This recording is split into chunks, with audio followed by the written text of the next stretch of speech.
Good morning. Welcome to Anoka County Government Center. About 18 months ago, Anoka County and Richardson Richter applied for a grant from the Metropolitan Council and received a grant for $125,000 from the Sustainable Communities Regional Planning Grant Program that allowed the Northstar Corridor Development Authority then to hire a team to look at transit-oriented development opportunities in the corridor. So we're here today to talk about what we've accomplished and what you have accomplished as cities over the last 18 months, and more so, the information that was provided, the technical information, other information from the consulting folks of what we may begin looking at for the future. Let me introduce Janet King, Project Manager, who will take us through the rest of the program. Thank you, and good morning. Thank you, Tim. And I'd like to recognize the energy of the city staff members in the corridor who were meeting prior to the opportunity to apply for the grant and really had a good discussion about what was needed at this stage in Northstar Corridor's existence. It is a commuter rail corridor that's been operating since November of 2009, and it differs from some of the other corridors in the metropolitan area, which are more in a planning stage. So a little unique in that it's an operating corridor. And the things that the city staff felt were most important were some market analysis to check in on some markets that have changed substantially since 2008, and then also some financial viability. You know, if there is a market, can something really be built and cash flow for a developer? Is it going to be an investment that will be attractive to private investors? So that's really the focus of the work that was done, and I'd like to introduce the consulting team. I'm Janet King. I was the project manager, and this is Jim McComb. Jim is with the McComb Group and led the market analysis. Jim Prost with Vantage Partners out of the Baltimore area led the economic viability. And Joni Giese with SRF really looked at the connectivity and the physical development issues. So a well-rounded team. And I failed to mention that both Jim and Jim McComb and Joni are from the Twin Cities area here. Our agenda today will be to review the approach. First, the consulting team will describe how they approached the study. We'll look at the review of their findings. The consultants will present their findings. We'll also weave in updates from the cities and the city's information about what they plan to do with what they think the implications are for their communities. We'll have some general Q&A, and then we'll take a break and have some further discussion about where everybody might want to go as a corridor in the next initiatives. We do have an evaluation process for this. We'll be sending out a Survey Monkey this afternoon. For those of you who have been involved at a city staff level, we have your email addresses. And for those of you who participate in this session but have been a little less involved, we'll have a sign-up sheet, and if you'd like to participate in that evaluation, just give us your email, and that'll be sent out this afternoon. So, Jim McComb, would you like to describe the study process? Sure. The process that Richard has highlighted on the slide looked at the station areas, their location, access, and what were the drivers of economic activity in the vicinity of the station. We looked at the dry area, or the areas from which commuters chose to ride the train. The stations have we call it a draw area, but it's a travel shed where most of them live, which is far larger than the city itself in which the station is located. We analyzed the demographic profile of both the station cities and their draw areas, looked at the real estate market, residential, office, industrial, and retail, and identified development opportunities at the various stations based on their location, access, and adjacent development. One of the significant tasks was to estimate the annual housing development potential. We call it potential because the town may have the ability to attract X number of housing units, but developers may not propose to build them, so that some potential would not be fulfilled. But particularly in the older communities, you can't use past housing development as an indicator of potential, primarily because sites are not available in all cases to accommodate development. So our approach tried to compensate for that activity, then evaluated the economic viability of the station area, and this is primarily for the financial viability of potential developments, and formulated strategies to facilitate transit-oriented development in each of the station areas based on the unique characteristics of each station.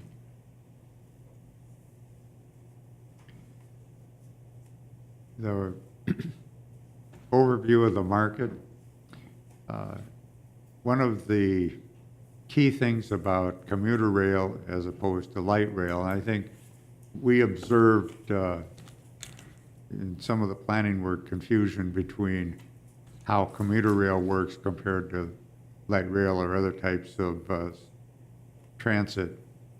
The core customer is going to and from work, although we found that the special service for the sporting events was important to many of the communities, and we picked that up from the realtors. It was interesting. The realtors didn't see a lot of benefit being attached to being able to ride the train to work, but to ride the train to the Twins or Vikings game was more important to the people that were buying homes.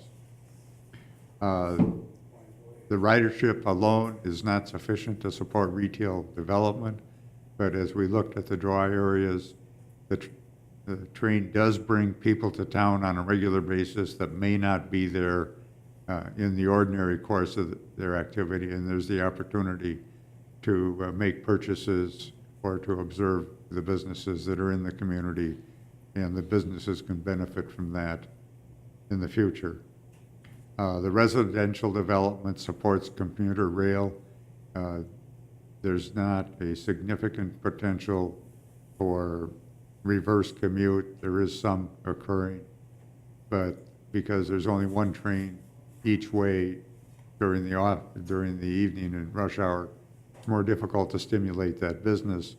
Although when we were working in Monticello, we learned of a woman that works for Cargill who rides the train from Minneapolis to Big Lake and rides her bicycle to Monticello every day. So there is some of that activity occurring. I think the major residential finding is that most of the communities have multifamily housing developments that are older. Sometimes many of them developed in the 60s and 70s. The type of housing that is being built today has a higher level of amenities and different amenities, and is a different product than exists in most of the communities today. The rents are higher, and the development costs are higher in the present time outside of Minneapolis and St. Louis Park. It's difficult to support new developments with market rents. Rental housing is increasing in popularity. Roughly 50% of the building pits that have been issued in the last 5 years are multifamily. The big change has been the decline in the number of townhouse type units, which has been supplanted by traditional multifamily. One of the major factors in the change in the mix of housing has to do with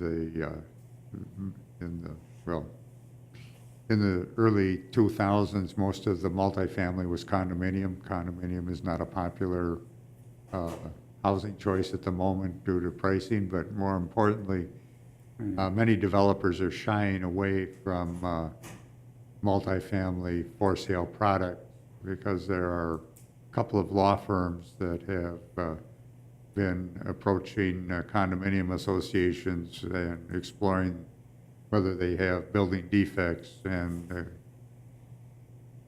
engaging in litigation to have those defects corrected. This has affected the building community they are deciding in many cases to avoid that type of housing product. So there are several issues related to the for sale and for rent allocation in the residential market. The other factor, the household formations have changed dramatically in the Twin Cities area.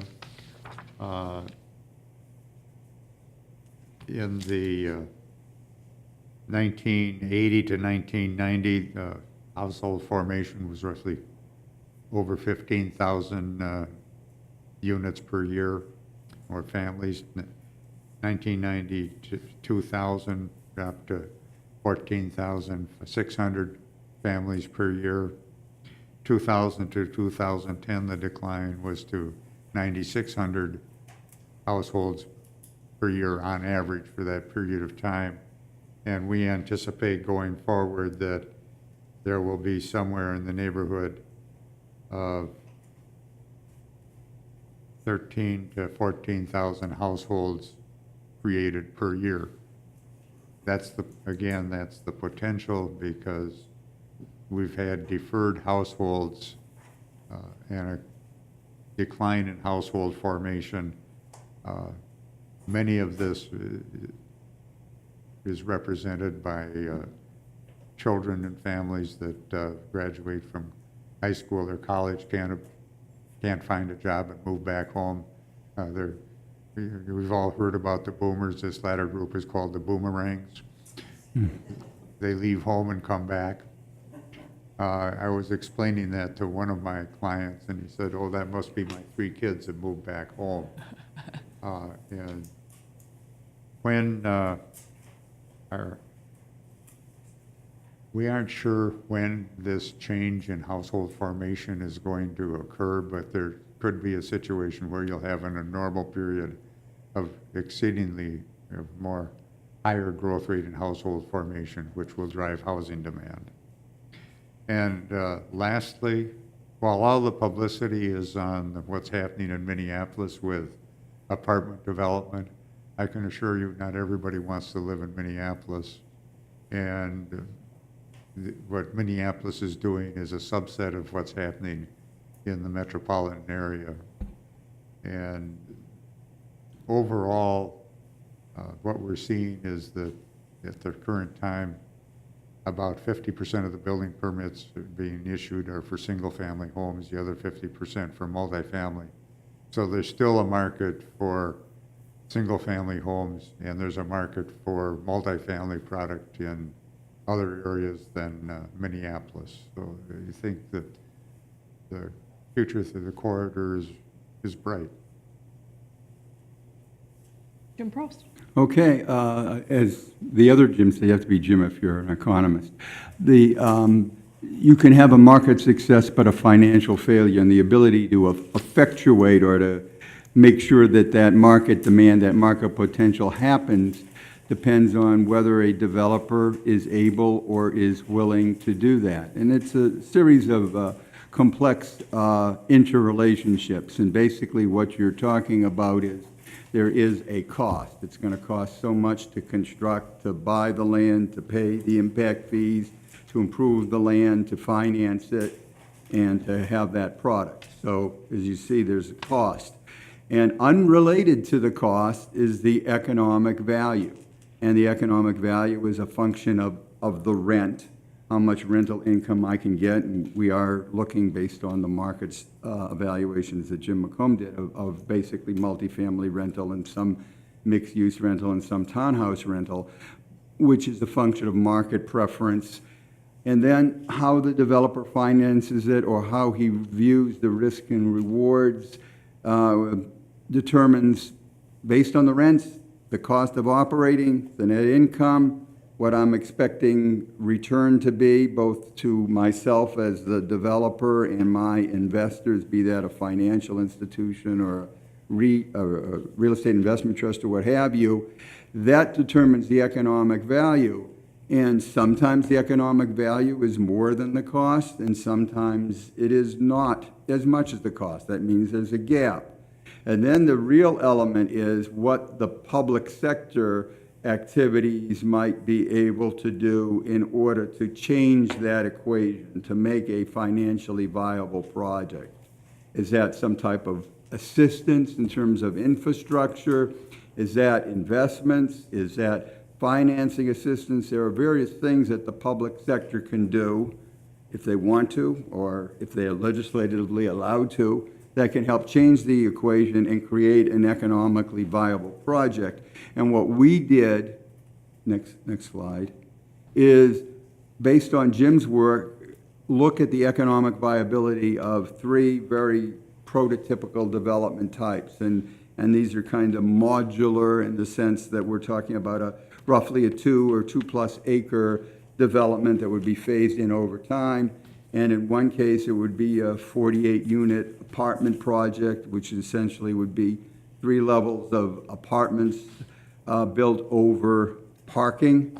In the second case, we would introduce in this prototype a modest amount of commercial, office, or retail development, roughly 17,000 square feet.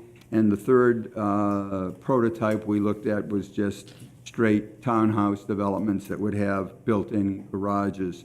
All of these were approximately the same size parcel.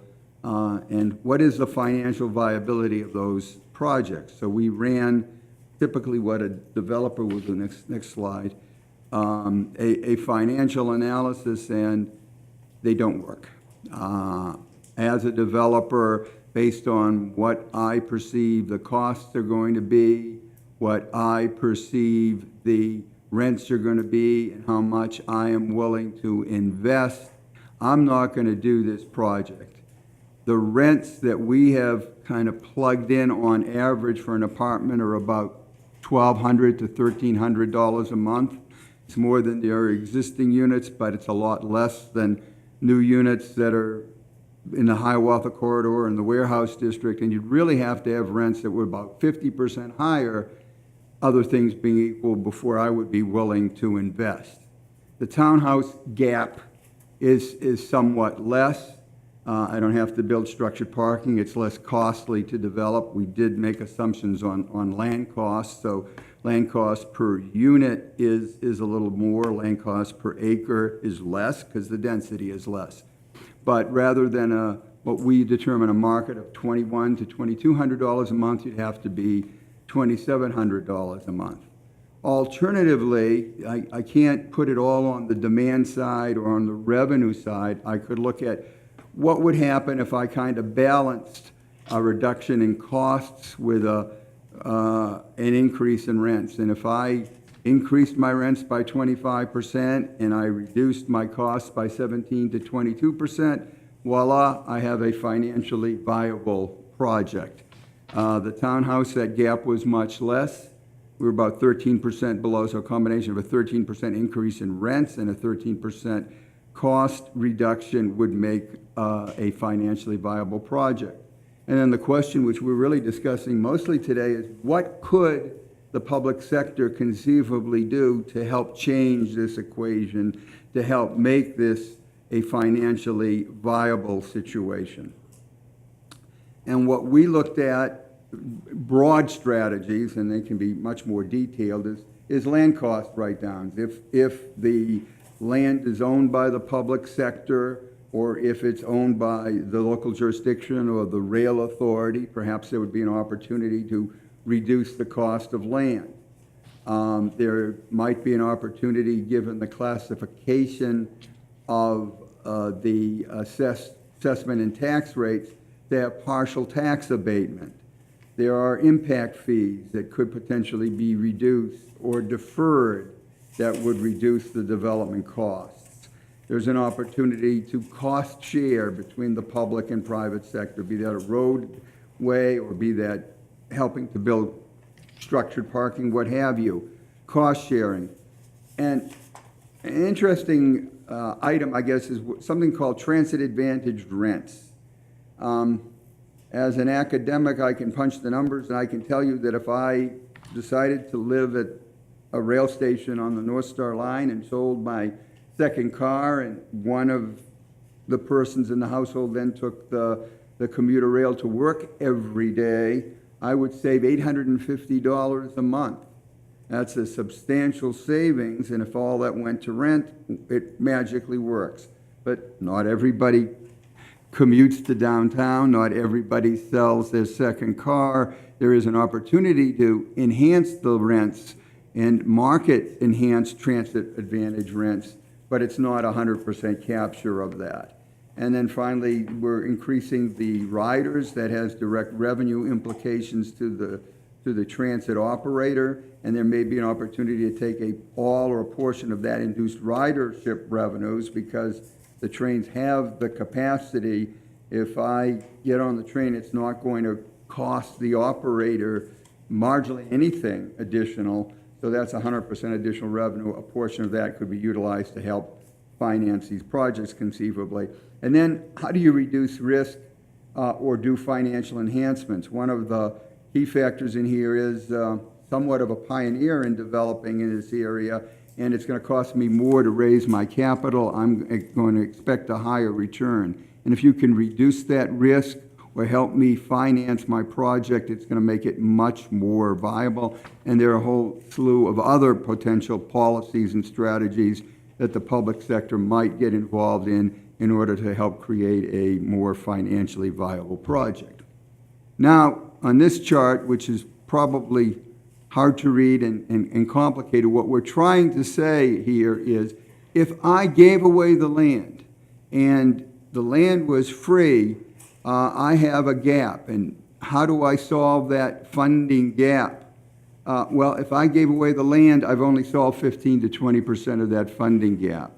So there is not a single silver bullet. There's not one item that in and of itself solves the financial problem. If I reduce taxes by 40%, that would solve 10 to 20% of the problem. If I didn't charge any impact fees, I'd solve 10% of the gap.